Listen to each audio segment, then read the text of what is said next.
என்னங்க நீங்க மூணாம் மனுஷங்களை மரியாதை இல்லாம பேசுறீங்க? மூணாவது மனுஷியா? இப்பதான் இது மூணாவது மனுஷி. கொஞ்ச நாளைக்கு முன்னால இதான் எனக்கு சம்மந்தி. என்ன சொல்றீங்க? என் மகன் பாஸ்கருக்கு நாங்க முதல்ல கட்டி வச்சது இந்த மகராசி பெத்த மக அபியத்தான்.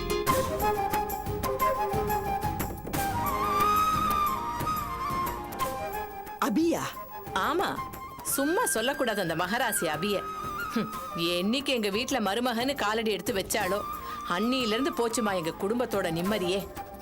சாதாரண ஆட்டமா போட்டா அவ எங்க எல்லாருக்கும் நிம்மதியே இல்லாம பண்ணிட்டா. இத பாருங்கம்மா, இது கோயில். இங்க வச்சு இப்படி எல்லாம் பேசுறீங்களே, உங்களுக்கே சரின்னு படுது. நிஜத்தை எங்க சொன்னா என்ன, எல்லாம் ஒண்ணுதான். பாத்தீங்களாமா, பாக்க எப்படி அப்ராணி மாதிரி இருக்கா. இவளும் இப்படித்தான், இவ மக அபியும் இப்படித்தாமா. சொன்னபடி கேப்பான்னு நினைச்சுதாமா இவ மக அபிய நான் மருமகளாக்கிட்டேன். ஆனா வேலைக்கு போற திமிர்ல எங்க குடும்பத்தையே ஆட்டி படைச்சிட்டா. ஆணவம் என்ன, அதிகாரம் என்ன, பேச்சு என்ன, திமிர் என்ன, புருஷன் வீட்டு ஆளுங்களை துளி கூட மதிக்கிறதே இல்ல. பாக்குறா பாரு. ஐயோ, அதை நான் என் வாயால சொல்லவே மாட்டேமா, சொல்லவே மாட்டேன். நான் வரேம்மா. அம்மா,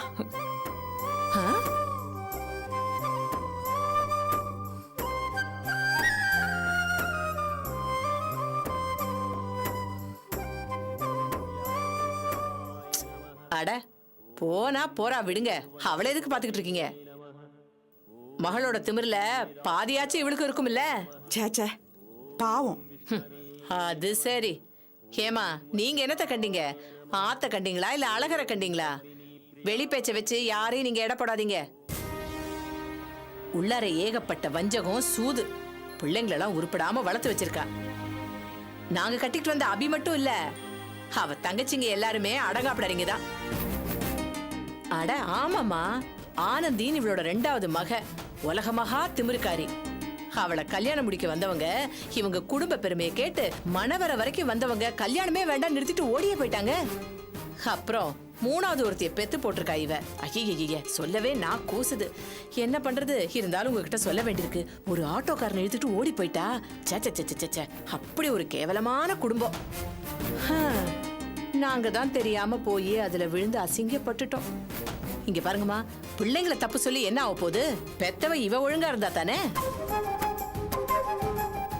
நெத்திய பாத்தீங்கல்ல, எவ்வளவு பெரிய பொட்டு வச்சிருக்கா. ஆனா வீட்டுல புருஷன் கிடையாது.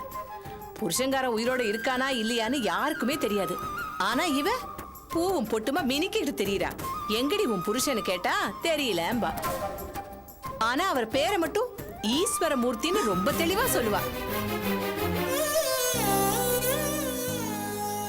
நிஜமா பொய்யான்னு நமக்கு என்னங்க தெரியும்?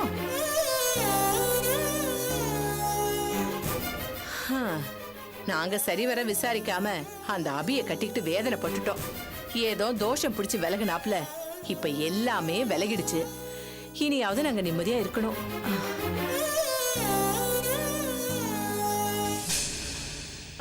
சரி, நான் வரேம்மா.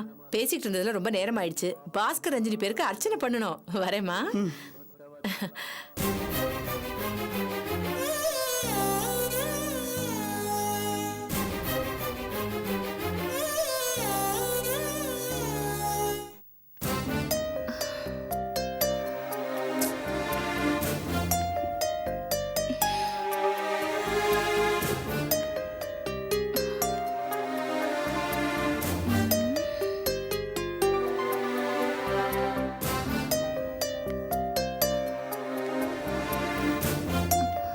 என்னங்க அபி?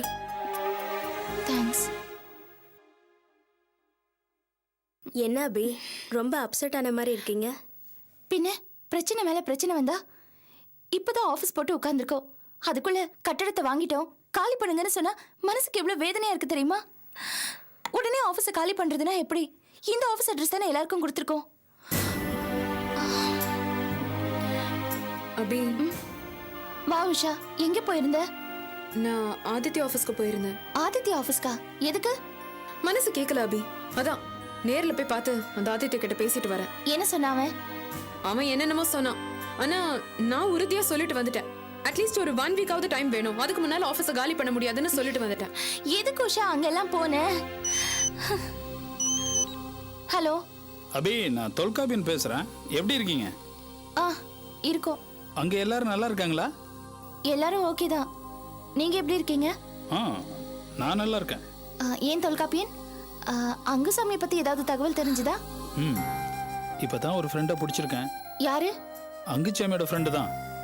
அவர் மூலமா சில தகவல்கள் கிடைச்சிருக்கு. அதை வச்சு தான் தொடர்ந்து முயற்சி பண்ணணும். சரி, விடாம ட்ரை பண்ணுங்க. சரி. அப்புறம் சைட்ல வேலையெல்லாம் நல்லா போதா? எதுவும் பிரச்சனை இல்லையே? வேலையெல்லாம் நல்லா போகுது, எந்த பிரச்சனையும் இல்ல. இங்க எல்லாத்தையும் நாங்க பாத்துக்கிறோம். அங்குசாமியை பத்தி தெரிஞ்சதுக்கு அப்புறம் நீங்க இங்க கிளம்பி வந்தா போதும். ஓகேவா? ஓகேங்க. ஓகே. என்னவா? என்ன சொல்றாரு? அங்குசாமியோட ஃப்ரெண்ட் ஒருத்தரை பார்த்துருக்காரா, தகவல் கிடைச்சிருக்கான், தொடர்ந்து முயற்சி பண்ணிட்டு இருக்காரா. எப்படியாவது அங்குசாமியை கண்டுபிடிச்சிருவாரா. ம். ஏன் அபி, இங்கே தான் ஆஃபீஸில் நிறைய பிரச்சனை இருக்குல்ல, அவர்கிட்ட சொல்லி உடனே கிளம்பி வர சொல்லலாம்ல. பரவாயில்ல சாந்தி, அவர் உங்க விஷயமா தானே போயிருக்காரு. ஏதாவது பிரயோஜனமான தகவல் கிடைக்கிற வரைக்கும் அவர் அங்கேயே இருந்து விசாரிக்கிறதா நல்லது. போன வேலையை பாதியில நிறுத்திட்டு இங்க வர வேண்டாம். இல்லை, ஆஃபீஸில் நிறைய பிரச்சனை இருக்குல்ல, நீங்கள் மட்டும் தனியாக இருந்து எப்படி? ஆஃபீஸ்னா பிரச்சனை வரத்தான் செய்யும், சமாளிப்போம்.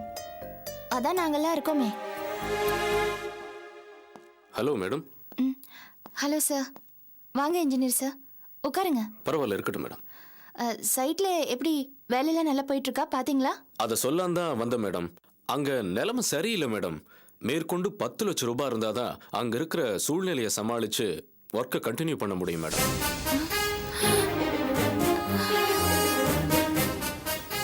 சார், என்ன சார் சொல்றீங்க? இன்னும் ஒரு மாசத்துக்கு எதுவும் தேவையில்லை, எல்லா பொருளும் கரெக்டா இருக்குன்னு சூப்பர்வைசர் சொன்னாரு. மேடம், நாம நினைக்கிற மாதிரி நிலைமை அங்க இல்ல மேடம். ரா மெட்டீரியல்ஸ் கொஞ்சமா தான் இருக்கு. ஏதோ குழப்பம் நடக்குதுன்னு தோணுது. நான் விவரம் கேட்டா சூப்பர்வைசரோட பேச்சு தெளிவில்லை. நிறைய விவரங்கள் முரண்பாடா சொல்றாரு.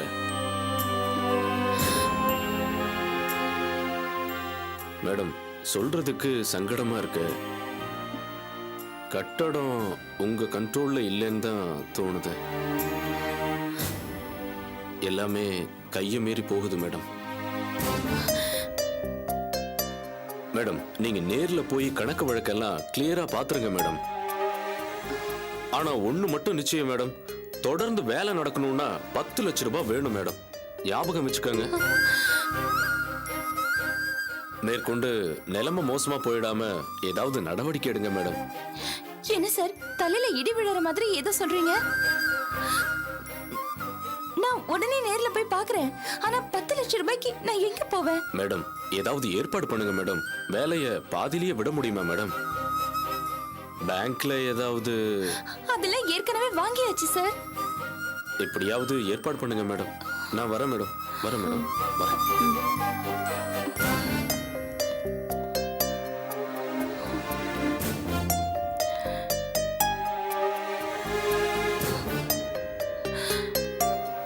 அபி, என்ன நடக்குது அபி? என்ன இதெல்லாம்? எனக்கு தெரியல, எனக்கு ஒன்றும் புரியல உஷா. அடி மேல அடி விழுந்துட்டு இருக்கு. என்ன பண்றதுன்னே எனக்கு தெரியல.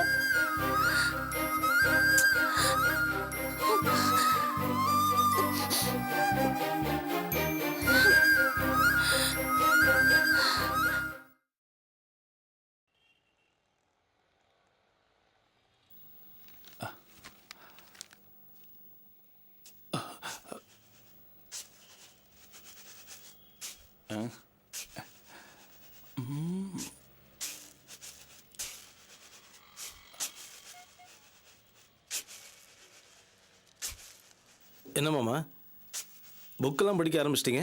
போர் அடிக்குதுடா மாப்ள. அதுதான். அதுவும் இல்லாம புத்தகம் படிக்கிறதுனால பொது அறிவை வளர்த்துக்கலாம்ல, அதுக்கு தான். பொது அறிவு வளர்க்குறது இருக்கட்டும், முதல்ல அடிப்படை அறிவு வளர்த்துக்கங்க. இப்போ உனக்கு என்னடா மாப்ள வேணும்? நீங்கள் ஒன்றும் பண்ண வேண்டாம்.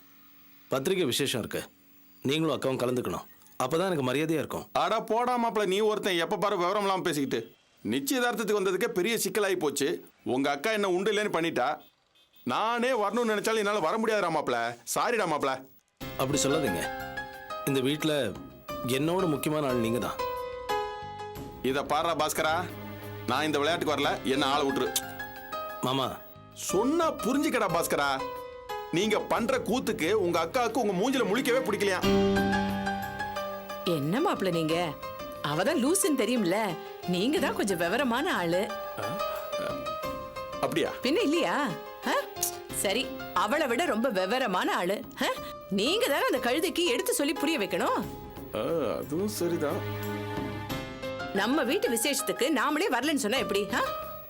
இல்லை மாமா, நீங்களும் அக்காவும் வரலன்னா எனக்கு ரொம்ப இன்சல்ட்டிங்காக இருக்கும், அசிங்கமாயிடும். நீ சொல்றதெல்லாம் ஓகேடா, ஆனா என்னால வர முடியாது. ஏ உங்க பொண்ணு விட மாட்டாத்த, அவளுக்கு இதெல்லாம் சுத்தமா பிடிக்கல. பேசினதே பேசிட்டு இருக்கீங்களே, கூறு கேட்ட மாமா. ஏயா, இங்க மாத்தி மாத்தி ஏலம் போடுற மாதிரி பேசிட்டு இருக்கோம். நீ என்னமோ கடப்பாரிய முழுங்கின மாதிரி உட்கார்ந்துட்டு இருக்க. நான் என்ன பண்ணணும்? ஆ? இந்த மனுஷனுக்கும் உங்க பொண்ணுக்கும் புத்தி சொல்லுங்க. நடக்க போற விசேஷத்துல வந்து கலந்துக்க சொல்லுங்க.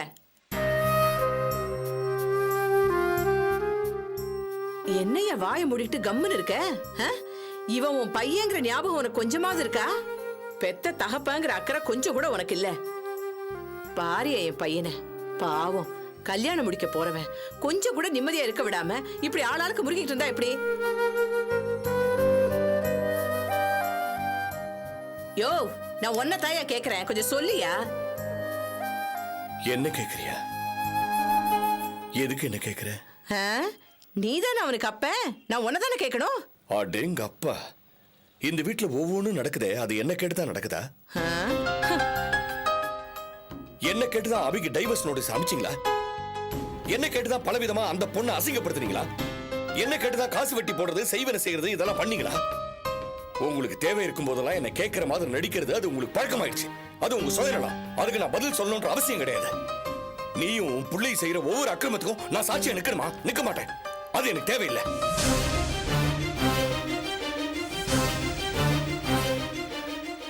சான்ஸ் கிடைச்சிச்சுன்னு ஓவரா பேசாதீங்க. பெத்த அப்பாங்கிறதுக்காக பொறுமையா கேட்டுட்டு இருக்கேன். பெத்த அப்பன்ற மரியாதை அப்புறம், எல்லாத்துக்கும் அடிப்படையா மனுஷங்கிற மரியாதையை ஒருத்தனுக்கு கொடுக்கணும். அந்த மரியாதையை நீ எனக்கு இன்னும் தரவே இல்லை. விசேஷம்னா உடனே கொடுக்கிற விசேஷ மரியாதை எனக்கு வேண்டாம். நீங்களே நடத்திக்கிங்க. இந்த பேச்சு வக்கனை கொன்னும் குறைச்சல் இல்ல. இப்பவே இப்படி இன்னும் கைக்கு மெய்க்கு இருந்தா ஆத்தாடி உங்க அப்புறம் பிடிக்க முடியாதுடா.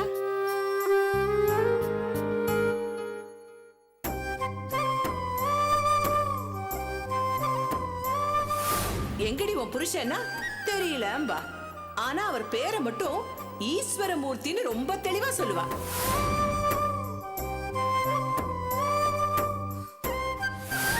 என் மகன் பாஸ்கருக்கு நாங்க முதல்ல கட்டி வச்சது இந்த மகராசி பெத்த மக அபியத்தான்.